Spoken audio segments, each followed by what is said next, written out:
This video is a continuation on exponential equations. And before you watch this video, I would like you to watch my video on exponential equations part 1. Now let us solve the equation 5 to the power 2x times 3 to the power x being equal to 1 over 75. Okay, now you can see that on our left we have this is one term because it's multiplication.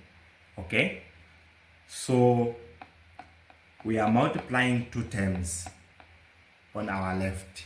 So for us to have to make the base on the right to be equal to the base on the left, we should simplify. Okay, we should multiply these two terms together. Okay, so and also you can see that 5 is raised to the power 2x, so we can simplify that to say this is 5 squared to the power x times 3 to the power x being equal to 1 over 75. Okay, this is from the idea that x to the power y z is equal to x to the power y bracket to the power z. Okay, and once you simplify, you multiply the exponents.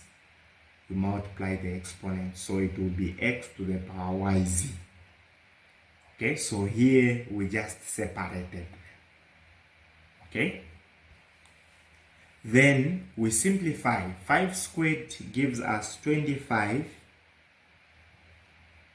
to the power x times 3 to the power x being equal to 1 over 75.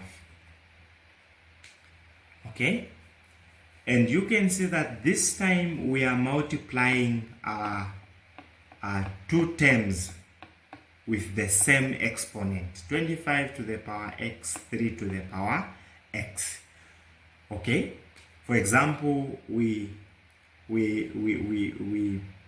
are having a situation where, for example, x to the power y being multiplied by z to the power y. Okay, though the bases are different, we see that the powers or the exponents are the same. Now, how do you handle such a case? Okay, now this means that we can simply multiply the bases. This is x times z, then we raise everything to the power y. Okay, because the exponent is the same. So in this case, we don't add the exponent, saying that it's x times z to the power y plus y. No, this is wrong. Okay, we just multiply the bases together, then we raise to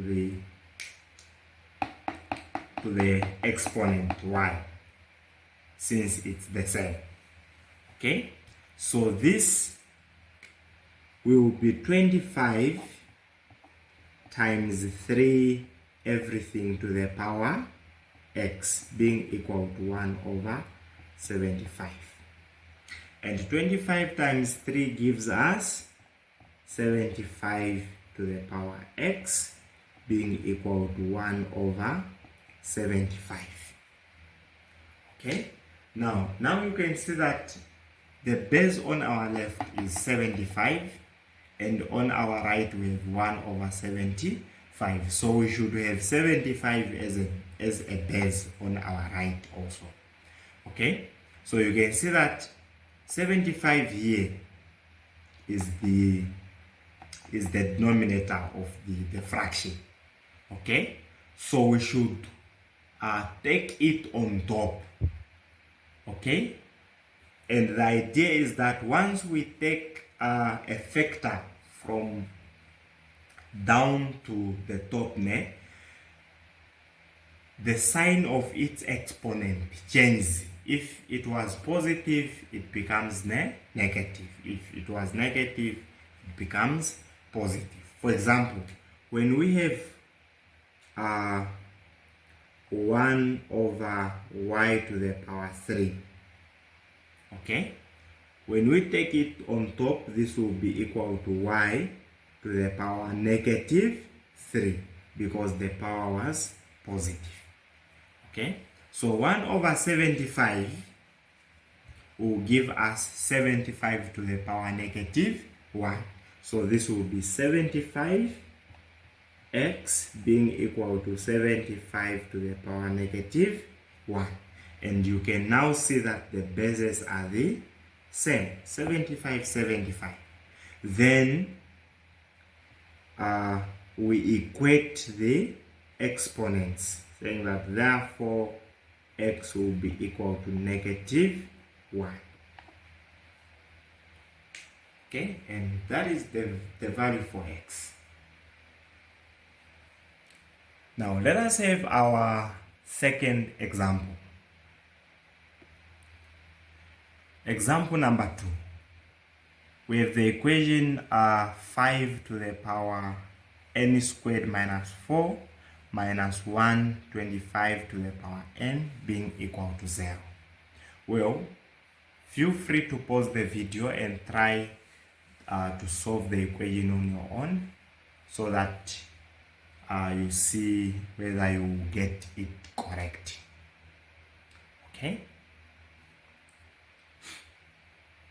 Now you see that our equation here has two terms on the left of the equal sign and one term which is 0 on the right. Okay, and you have to take note that there is no way we can make the bases the same. Okay, when we have 0 as a factor on the other side of on the other side of the equal sign. So the only option here is to take one term to the right side of the equal sign so that it becomes 5 to the power n squared minus 4 to be equal to positive 125 to the power n. It's now positive because it was negative. Okay, then it's when we can make the bases the same. On our left we have base 5, okay, on our right we have base 125. So we should make this to be base 5. Okay, so it follows that 5 to the power n squared minus 4 is equal to 5 to the power 3. Okay, because 125 is equal to 5 to the power 3, then raised to the power n. Okay, simplifying, this is 5n squared minus 4 being equal to 5 to the power 3n. Now, since the bases are the same, we equate the exponents. This will give us n squared minus 4 being equal to 3n. Okay, now this is now a quadratic equation. So it will follow that n squared minus 4 minus 3n is equal to 0. Okay, then we rewrite our equation nicely, saying that n squared minus 3n minus 4 is equal to 0. Okay, now solving this quadratic equation, we have to identify two numbers, okay, such that when we add those two numbers we get negative 3, and when we multiply we get negative 4. Okay, well, that is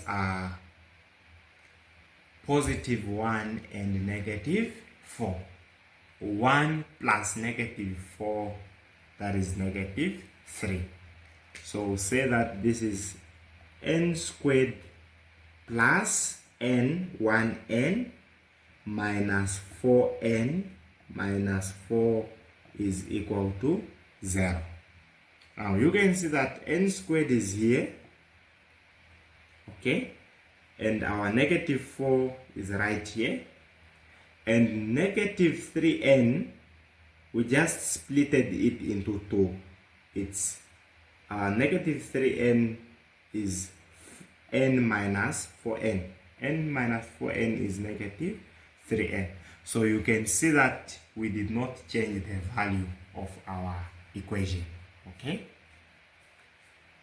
then we group the terms on our left in pairs and we factor out common factors.